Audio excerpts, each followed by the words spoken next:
जब से हमें पता लगा है that Parag Parekh flexi cap invest 30 to 40% in the US market, तब से हम सबका attention is going towards investing in global funds. क्या आपको पता था दैट पिछले एक साल में दोनों French index and US index ने ऑलमोस्ट सेंसेक्स जितना ही अच्छा परफॉर्म किया है? As a matter of fact, French markets have actually beaten Indian markets by a slight margin in the last 1 year. So it makes sense कि हम अपनी investment को इंडिया फोकस ना रखें and we should diversify in other countries as well.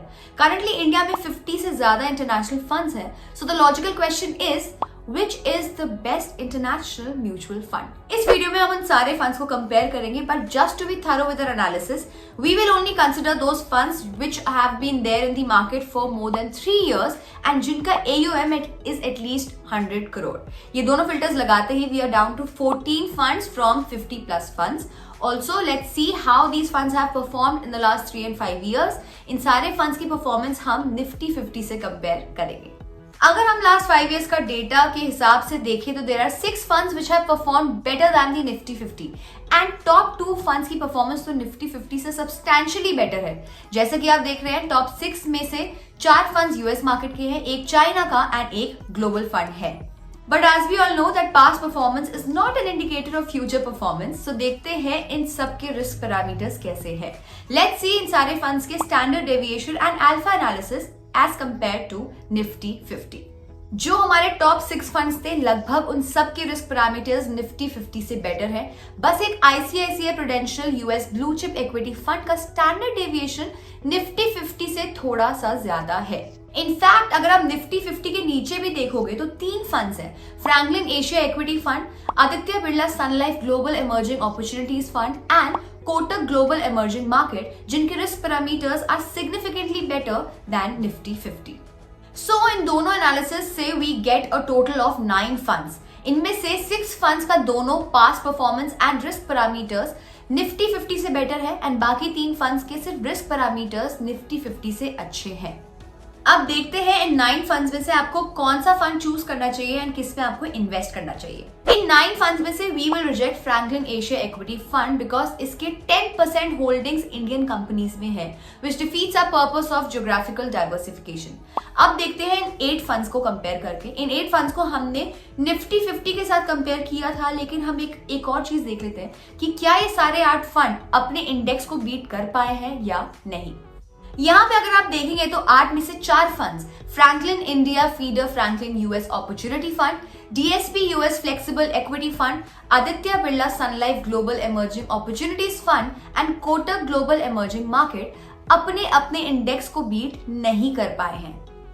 This data tells us that these 4 funds might not be able to capture the growth trajectory of the index they are tracking, इसलिए हम इन funds को choose नहीं करेंगे। 50 fund से शुरू करके now we are down to 4 funds. अब इन 4 फंड्स को थोड़ा और ड्रिल डाउन करते हैं to see which is a good fit for your portfolio. सबसे पहले बात करते हैं Edelweiss Greater China Equity Offshore की। ये वाला fund invest in companies from China, Hong Kong and Taiwan. इसके साथ एक्सिस का भी एक फेब 21 में फंड आया था with a similar philosophy, but उसके अलावा चाइना की मेजॉरिटी एक्सपोजर लेने वाला सिर्फ यही एक डिसेंट फंड है। So if you are someone who believes that China का economy will boom in the next decade, then this fund will make a lot of sense for you. This fund has a clear track record and will be able to capture China's growth comprehensively. Next बात करते हैं Nippon India US equity opportunity fund की। इस fund की सबसे अच्छी बात यह है दैट ये फंड ऑफ फंड्स नहीं है, तो इसमें आपको डबल एक्सपेंस रेशियो नहीं देना पड़ेगा। इस फंड का expense ratio is one of the lowest in the international mutual funds. बस इस फंड का डाउनसाइड ये है कि इसको मार्केट में ज्यादा टाइम नहीं हुआ है। This fund was launched in 2015 and hasn't really seen a lot of volatility. We would ideally want to invest in a fund जिसका थोड़ा सा एक्सपीरियंस हो इन riding through the volatility.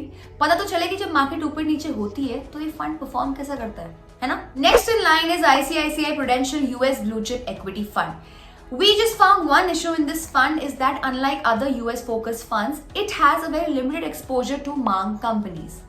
But this can also be taken as a strength and not weakness. अगर हम सोचें कि मांग companies में इन्वेस्ट ना करके भी ये अपने इंडेक्स को बीट कर पा रहा है, विच is a huge achievement and speaks a lot about the foresight of the fund managers. Last on the list is PGIM India Global Equity Opportunity Fund. This fund has been around for more than 10 years and it invests in companies all across the globe. Also, इस fund का expense ratio is a bit on the higher side, but according to us, it shouldn't stop you from investing in this fund.